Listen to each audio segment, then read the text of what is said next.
Youth Congress Attingal നിയോജക മണ്ഡലം president സുഹൈലിന്റെ വീട് 100ഓളം പേർ ചേർന്ന് അടിച്ചു തകർത്തു. വീട്ടിലുണ്ടായിരുന്ന മാതാവിനെയും 1 വയസ്സുള്ള മകനെയും ആക്രമിച്ചു.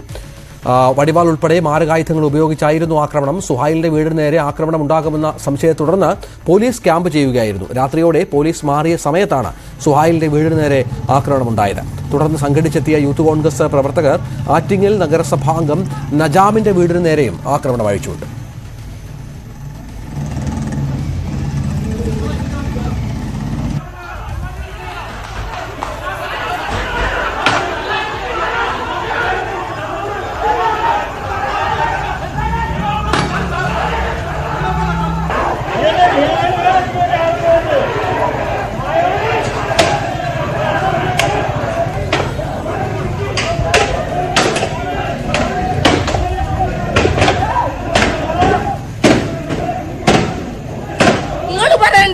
ഇവരെ സംരക്ഷിക്കാൻ ഈ മാമിയെ സുഹൈലിന്റെ ഉമ്മയെ സംരക്ഷിക്കാൻ പക്ഷെ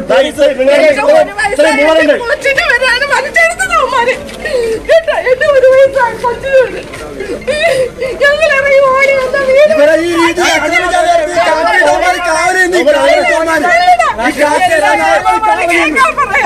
എന്റെ കൊച്ചുങ്ങളമ്മ പുറത്തുള്ളി നമ്മൾ മരിക്കണം,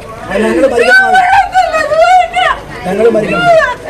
എൻ്റെ വീട്ടിൽ കുറേ ആൾക്കാർ കൊലവിളി നടത്തിക്കൊണ്ടുവന്ന് വീട് KSU സിന്ദാബാദ് വിളിച്ചുകൊണ്ട് വന്ന് വീട് അടിച്ച് പൊളിച്ച്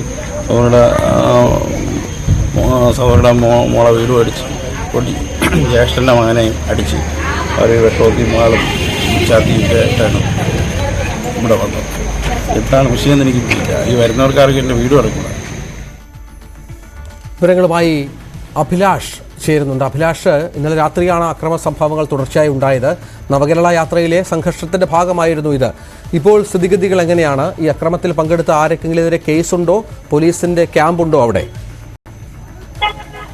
രഞ്ജിത്ത് പറഞ്ഞതുപോലെ നവകേരള യാത്രയുടെ ഭാഗമായി ഉണ്ടായ കരിങ്കൊടി പ്രതിഷേധവും അതിനെ തുടർന്നുണ്ടായ സംഘർഷവുമാണ് ഇത്തരത്തിൽ പരസ്പരം വീടുകൾ ആക്രമിക്കുന്ന നിലയിലേക്ക് എത്തിയത്. എന്നാൽ കരിങ്കൊടി പ്രതിഷേധമുണ്ടായ സമയത്ത് തന്നെ ഇരുവരും തമ്മിൽ വിവാഹവും തമ്മിൽ സംഘർഷമുണ്ടായെങ്കിലും ആ സംഘർഷ സ്ഥലത്ത് നിന്ന് ഒരാളെ പോലും പോലീസിന് അറസ്റ്റ് ചെയ്യാൻ കഴിഞ്ഞിട്ടില്ല എന്ന് മാത്രമല്ല, പോലീസ് വാഹനത്തിലേക്ക് കയറ്റിയവരെ പോലും ബലമായി പിടിച്ചിറക്കി കൊണ്ടുപോകുന്ന ഒരു നിലയാണ് അന്നുണ്ടായിരുന്നത്. അതിനുശേഷം ഈ യൂത്ത് കോൺഗ്രസിന്റെ സമരത്തിന് നേതൃത്വം നൽകിയ സുഹൈലിന്റെ വീട് ആക്രമിക്കപ്പെടും എന്നൊരു സംശയം പോലീസിനുണ്ടായിരുന്നു. ആ സംശയത്തിന്റെ അടിസ്ഥാനത്തിൽ സുഹൈലിന്റെ വീടിന് പോലീസ് കനത്ത സംരക്ഷണം ഒരുക്കിയിരുന്നു. എന്നാൽ നവകേരള സദസ്സ് കഴിഞ്ഞതിന് പിന്നാലെ ഈ പോലീസിന്റെ കാവലും അവിടെ നിന്ന് ആ ഭാഗത്ത് നിന്ന് ഒഴിവാക്കുകയായിരുന്നു. അതിനുശേഷം വിരലെണ്ണാവുന്ന പോലീസുകാർ മാത്രമാണ് ആ ഭാഗത്തുണ്ടായിരുന്നത്. ഈ സമയത്താണ് ഈ 100ഓളം വരുന്ന DYFI പ്രവർത്തകർ ആ വീട്ടിലേക്ക്, സുഹൈലിന്റെ വീട്ടിലേക്ക് അതിക്രമിച്ചു കയറുകയും ഈ രീതിയിലുള്ള അക്രമ പ്രവർത്തനങ്ങൾ നടത്തുകയും ചെയ്തത്. എന്നാൽ അവരിൽ നിന്നും ആരെയും തന്നെ പിടികൂടാൻ പോലീസിന് ഇതുവരെയും കഴിഞ്ഞിട്ടില്ല. ഇവരെയെല്ലാം തിരിച്ചറിഞ്ഞിട്ടുണ്ട് എന്ന ഒരു വിവരം മാത്രമാണ് പോലീസിന്റെ ഭാഗത്ത് നിന്ന് നമുക്ക് ഇപ്പോൾ മനസ്സിലാകുന്നത്.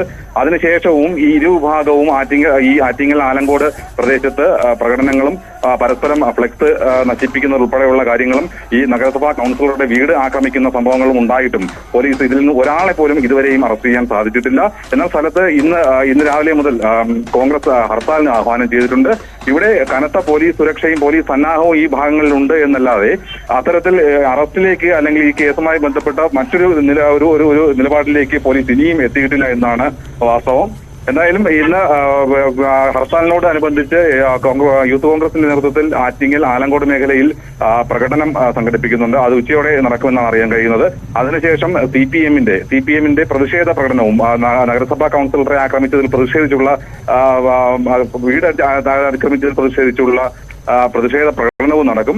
എന്തായാലും വരും മണിക്കൂറുകളിൽ നമുക്ക് ഇതിന്റെ യഥാർത്ഥ സ്ഥിതി ഏതിലേക്ക് എത്തുമെന്ന് നമുക്ക് മനസ്സിലാക്കാൻ കഴിയും. എന്നാൽ ഇത്രയും സംഭവങ്ങൾ നടന്നതിൽ നിന്നും പോലീസ് ഒരാളെ പോലും അറസ്റ്റ് ചെയ്യാത്തതിൽ ഈ മേഖലയിൽ പ്രതിഷേധവും ഉണ്ട്.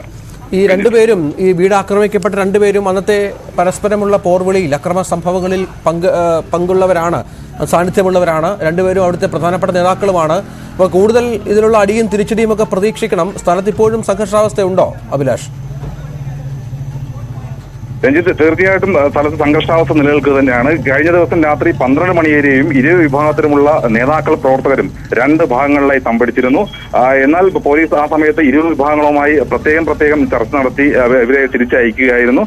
ഇനി വീണ്ടും ഇവർ രാവിലെ ഒന്നിച്ചു കൂടിയിട്ടുണ്ട്. ഈ ഭാഗത്ത് ഇവർ പ്രകടനം നടത്തി കഴിഞ്ഞാൽ ഇനി ഒരു അക്രമ സംഭവത്തിലേക്ക് പോകുമോ എന്ന സംശയവും ഉണ്ട്. എന്നാൽ ഇതിൽ പ്രധാനപ്പെട്ട ആൾക്കാരുമായി ഒരു ചർച്ച നടത്താനോ അല്ലെങ്കിൽ ഒരുമിച്ചിരിച്ച് ഒരു ചർച്ച നടത്താനോ ഈ സംഘർഷാവസ്ഥയ്ക്ക് അയവ് വരുത്താനോ ഉള്ള ഇടപെടലുകൾ പോലീസിന്റെ ഭാഗത്തു നിന്ന് ഇനിയും ഉണ്ടായിട്ടില്ല. അതാണ് പ്രധാനപ്പെട്ട സാഹചര്യം. ഇടപെടലുകൾ പോലീസിന്റെ ഭാഗത്തുനിന്നുണ്ടാകണം. ഒപ്പം സമാധാന അന്തരീക്ഷം തകർക്കരുത്, അത് നിലനിർത്താനുള്ള ശ്രമങ്ങൾ ഉണ്ടാകണം എന്നുള്ളതാണ് പ്രധാനപ്പെട്ട കാര്യം. ഏതായാലും സംഘർഷാവസ്ഥ ആറ്റിങ്ങൽ മേഖലയിൽ തുടരുകയാണ് എന്നുള്ളതാണ് അഭിലാഷ് റിപ്പോർട്ട് ചെയ്യുന്നത്.